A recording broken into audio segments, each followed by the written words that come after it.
हुजूर का जब भी शरीक हो जाए, करम हुजूर का जब भी शरीक हो जाए, मेरे नसीब में जन्नत की भीख हो जाए। बर्दाश्त कीजिएगा। करम हुजूर का जब भी शरीक हो जाए, मेरे नसीब में जन्नत की भीख हो जाए। दरूदे शाफ़े महशर की ये फजीलत है, मरीज़े दायमी लम्हों में ठीक हो जाए। मरीज़े दायमी लम्हों में ठीक हो जाए। मदरसा फैज़ान ताजुश शरिया के परचम तले ये इस्लाह मुआशरा कॉन्फ्रेंस है। इस्लाह मुआशरा कॉन्फ्रेंस का मतलब समझते हैं? नहीं, इसका मतलब होता है फुल ऑपरेशन, मुकम्मल ऑपरेशन। तो उसके लिए तैयार रहिएगा। और मदरसा फैज़ान ताजुश शरिया को नजर में रखिए। और मैं 4 मिसरे पढ़ रहा हूं।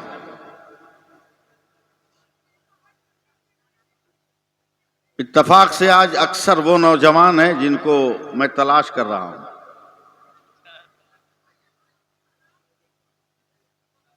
पूरे हिंदुस्तान में आपको तलाश कर रहा हूं, नौजवानों को, और उन नौजवानों को जिनकी शादी नहीं हुई है, उनको मैं तलाश कर रहा हूं।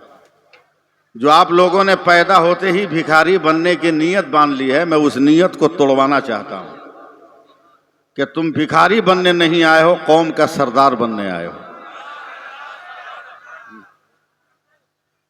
बस 4 मिसरे पहले सुन लीजिए। अगर उर्दू समझते हैं तो सुन के अरबी में सुभान अल्लाह कहिएगा। सफीना खींच के साहिल पे ला दिया जाए। एकदम मैं मौजू पर हूं, आप बेमौजू मत होइएगा। सफीना खींचकर साहिल पे ला दिया जाए, भटकने वालों को रास्ता दिखा दिया जाए। आप लोग नाराज हैं क्या? नहीं। सफीना खींच के साहिल पे ला दिया जाए, भटकने वालों को रास्ता दिखा दिया जाए, और जहां भी जेहल की तारीखियां नजर आए, चिरागे इल्म वहां पे जला दिया जाए। जहां पे जेहल की तारीखियां नजर आए, चिरागे इल्म वहां पर जला दिया जाए।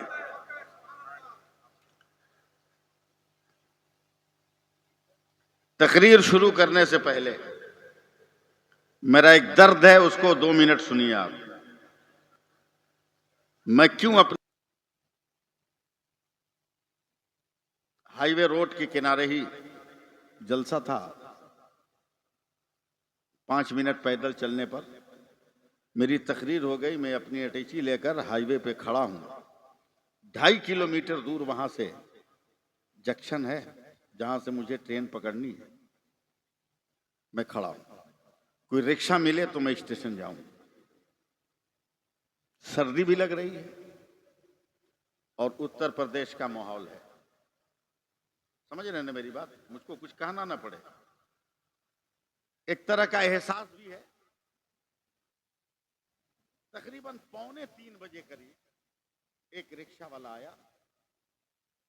मैंने कहा जंक्शन चलोगे? कहा क्यों नहीं चलूंगा।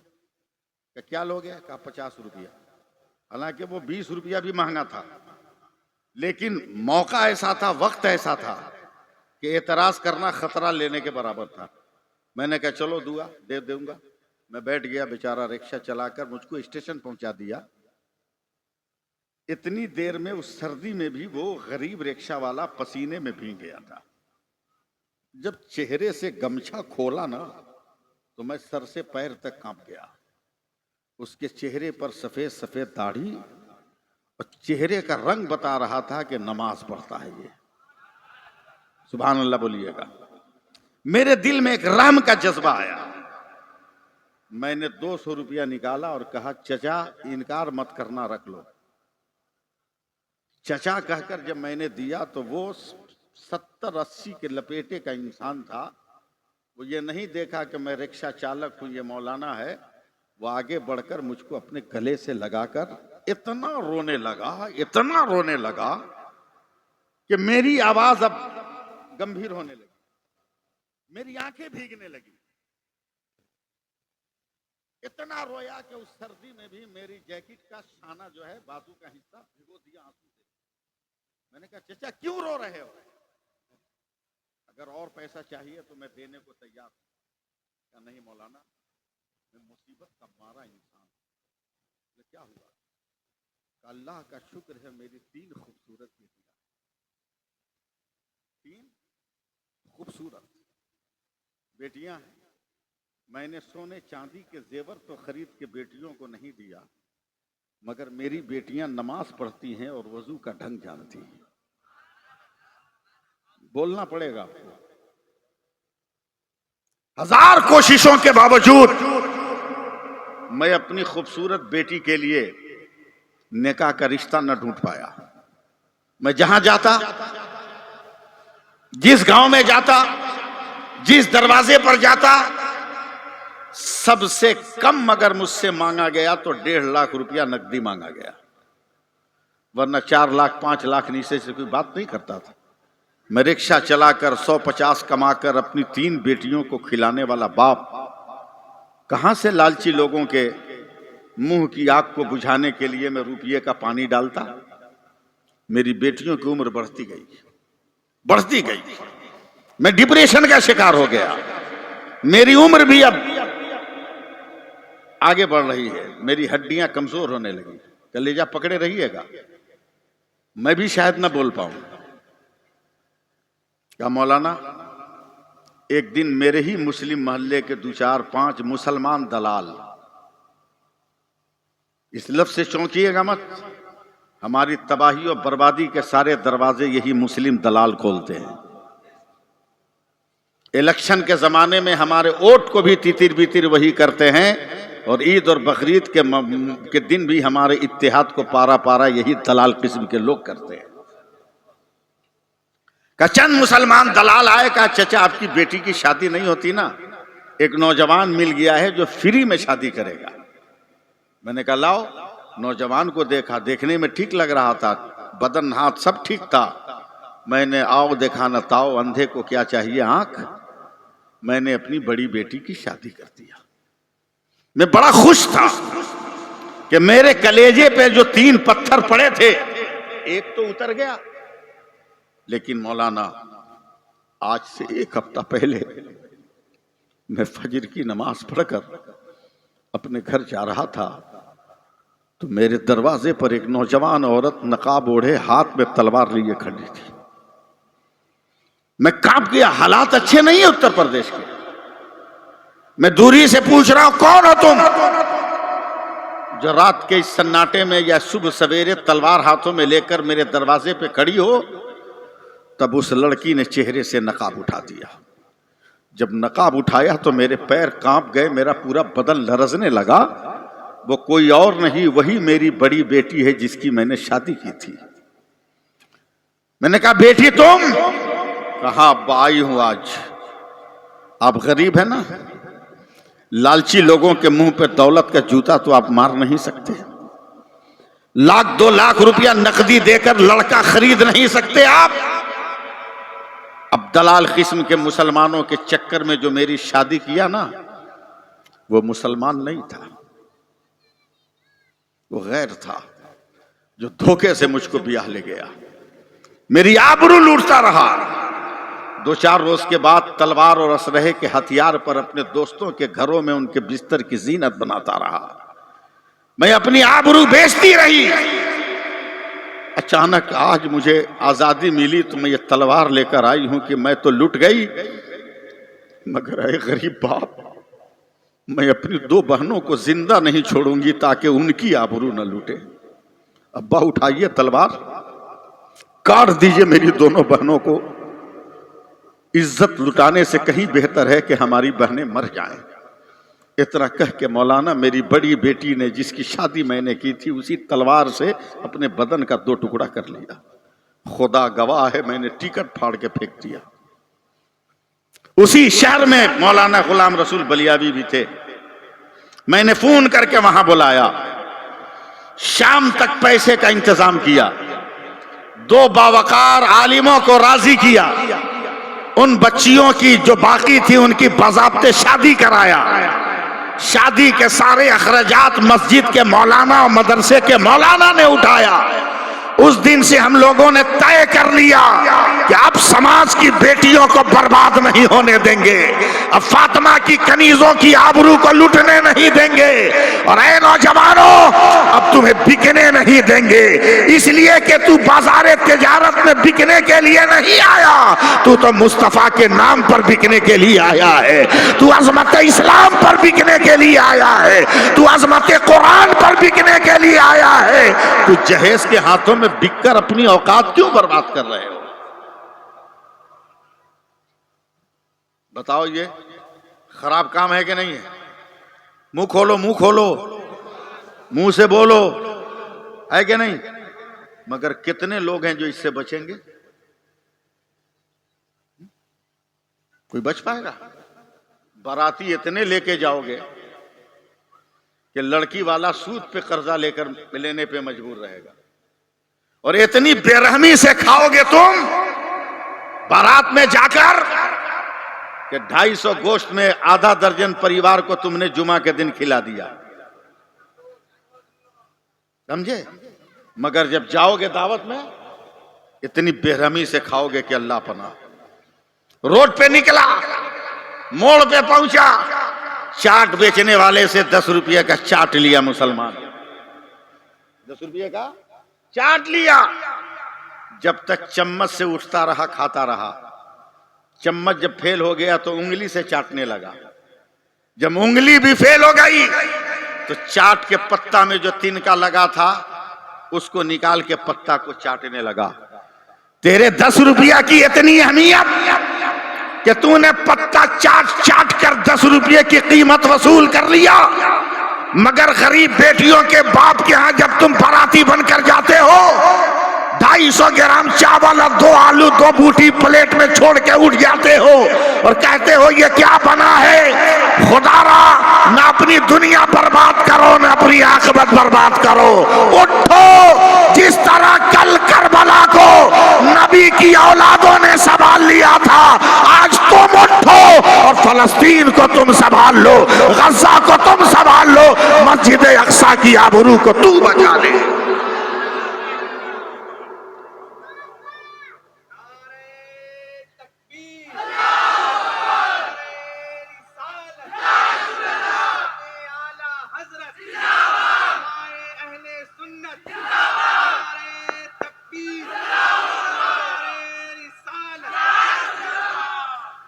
सुनिएगा, मैं बहुत ज्यादा देर नहीं बोलूंगा, मैं तो सिर्फ आ गया हूं बस। मैं अपने वालिद के उर्स की तैयारियों में लगा हुआ हूं, कल मुझको उर्स की तैयारियों में निकल जाना है।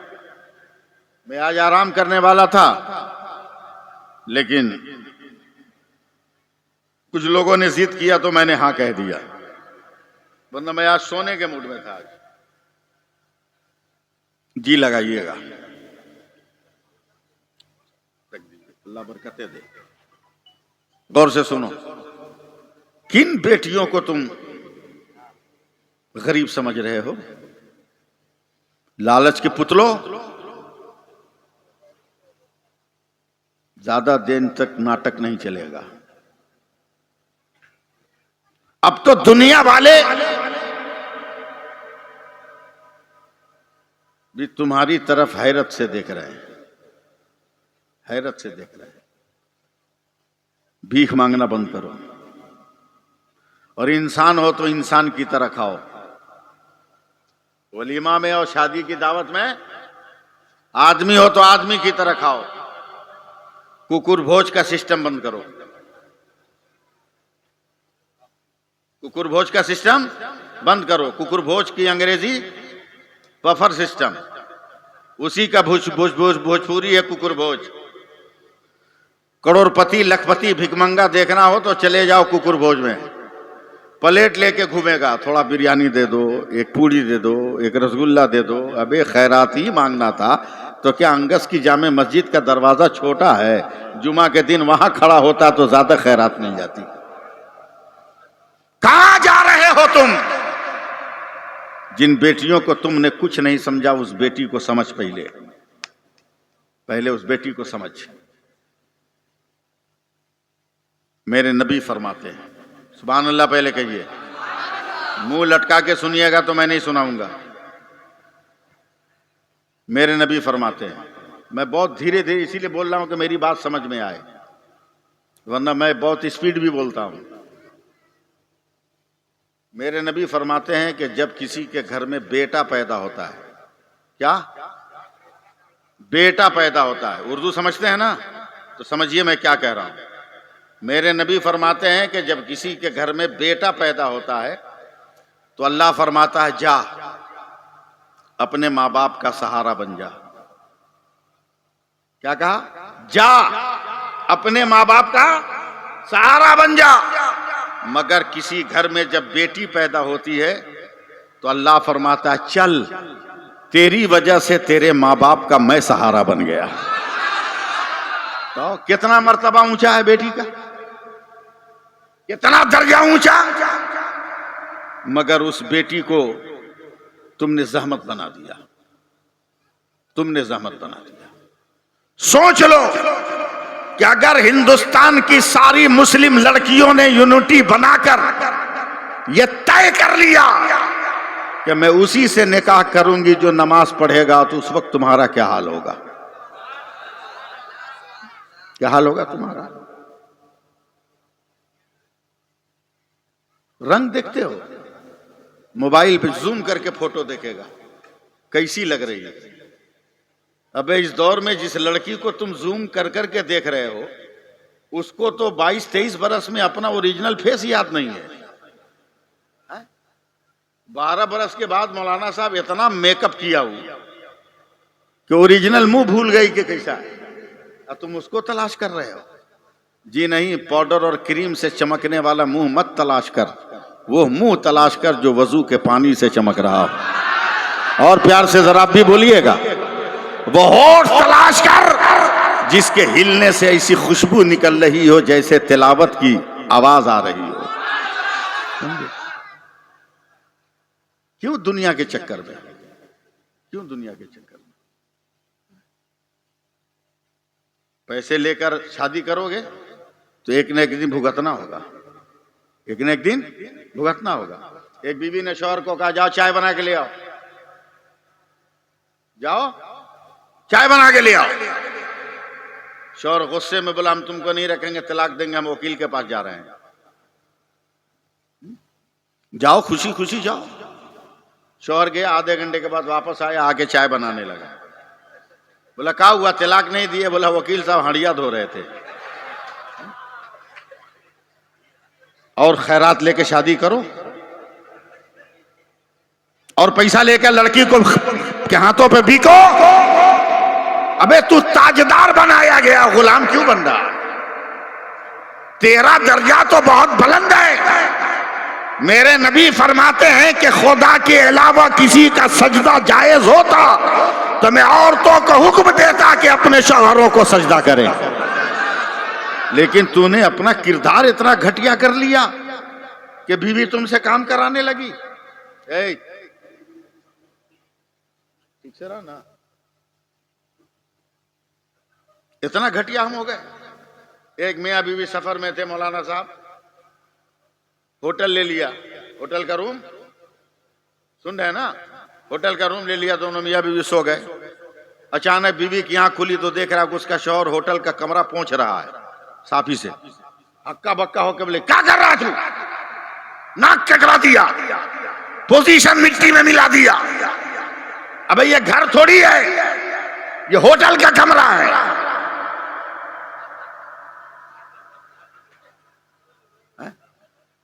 बुरी आदत कहां ले गई आपको बताओ? गलत सोच आपको कहां ले गई, कहां ले गई आपको? दिल चौड़ा करो, मैं सुनाता हूं, बेटियां कैसी हो बेटा कैसा। मैं सुनाऊं? 10 मिनट सुन लीजिए मुझसे आप, फिर तो बड़ी बड़ी तकरीरें आपको सुननी है। 10 मिनट मुझसे सुन लीजिए। और इमाम गजाली फरमाते हैं, पहले सुभान अल्लाह कहो ना। आप क्या समझते हो मैं तकरीर करना नहीं जानता? तकरीर नहीं करना होता क्या कर रहा हूं? क्या लच्छेदार गुफ्तगू सुनना चाहते हो? वो हम नहीं जानते हैं क्या?